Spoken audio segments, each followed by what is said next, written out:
बता रहे हैं उल्का पिंड क्या होता है।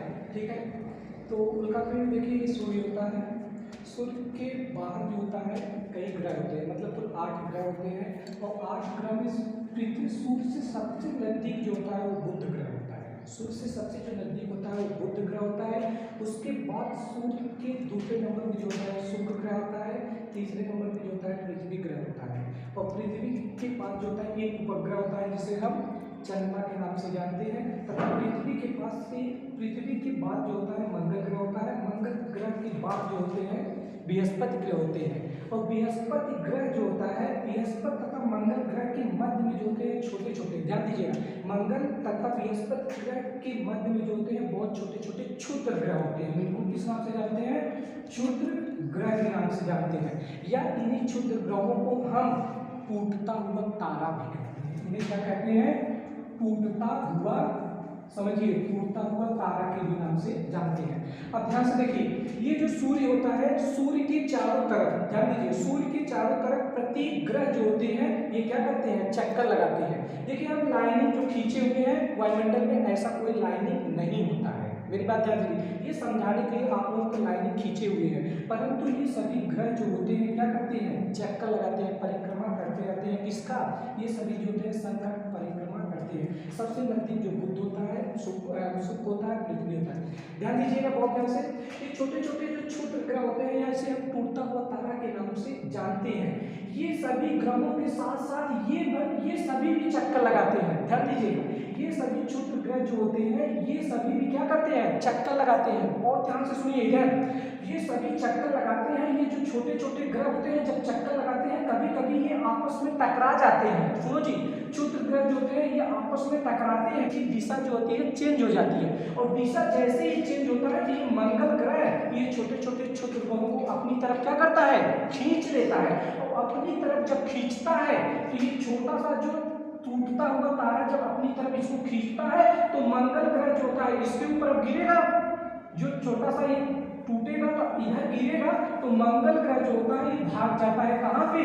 मंगल ग्रह जो होता है ये ऊपर की तरफ भाग जाता है। और ये जो छोटे छोटे उल्का पिंड होते हैं, मतलब जो छोटे छोटे टूटते हुए तारे होते हैं ये सीधा कहाँ आते हैं? ये सीधा जो होते हैं गिरते हैं और ये पृथ्वी पर आकर गिरते हैं। ध्यान देखिए, ये पृथ्वी पे गिरता है, पृथ्वी भाग नहीं पाती है। पृथ्वी जो होती है सूर्य की परिक्रमा इसी प्रकार क्या होती है? करती रहती है। तो ध्यान से देखिएगा, ये कभी कभी पृथ्वी पे गिरती हैं, बहुत सारे उल्का पिंड होते हैं इसी प्रकार क्या होते हैं? ये सभी गिरते रहते हैं। अब ध्यान देखिए, पृथ्वी जो होती है अपनी परिक्रमा, पृथ्वी जो होती है अपनी परिक्रमा जो होती है, समझिए, ये पश्चिम से पूरब की तरफ करती है। हम लोग कहते हैं ना पृथ्वी जो होती है सूर्य की चक्कर लगाती है, लेकिन अपने भी अक्ष पे ये क्या करती है? रोटेट होती है, अपने अक्ष पे घूमती है। अर्थात ये पश्चिम से कहाँ घूमती है? पूरब की तरफ घूमती है। इतना जानते रहिएगा, ये पश्चिम से पूरब की तरफ हमेशा घूमती रहती है अपने भी अक्ष पे।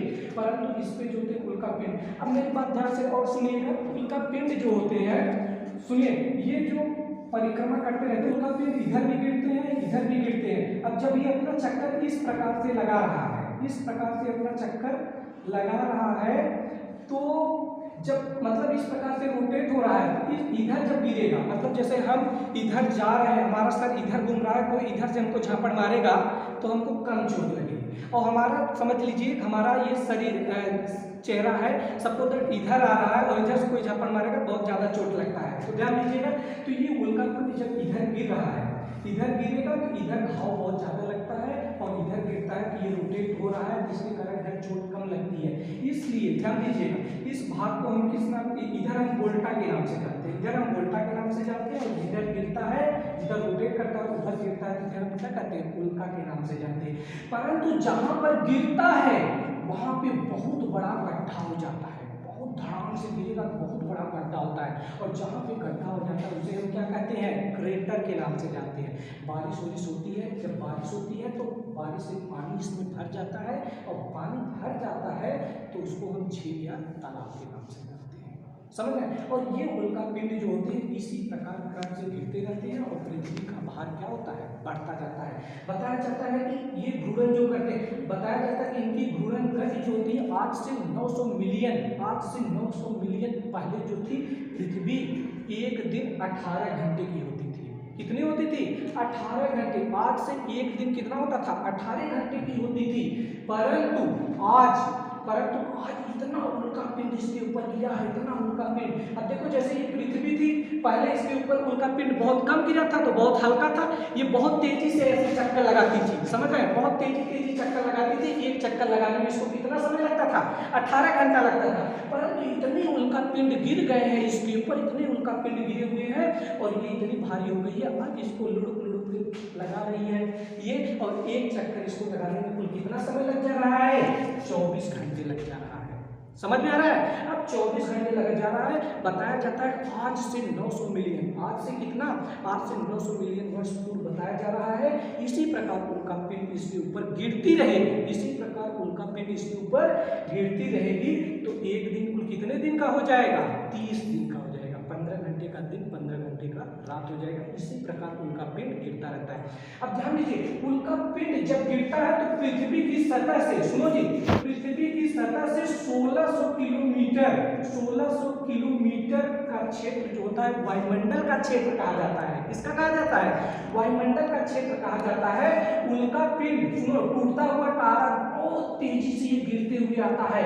लगभग बताया गया है कि 700 किलोमीटर प्रति सेकेंड की स्पीड से आता है।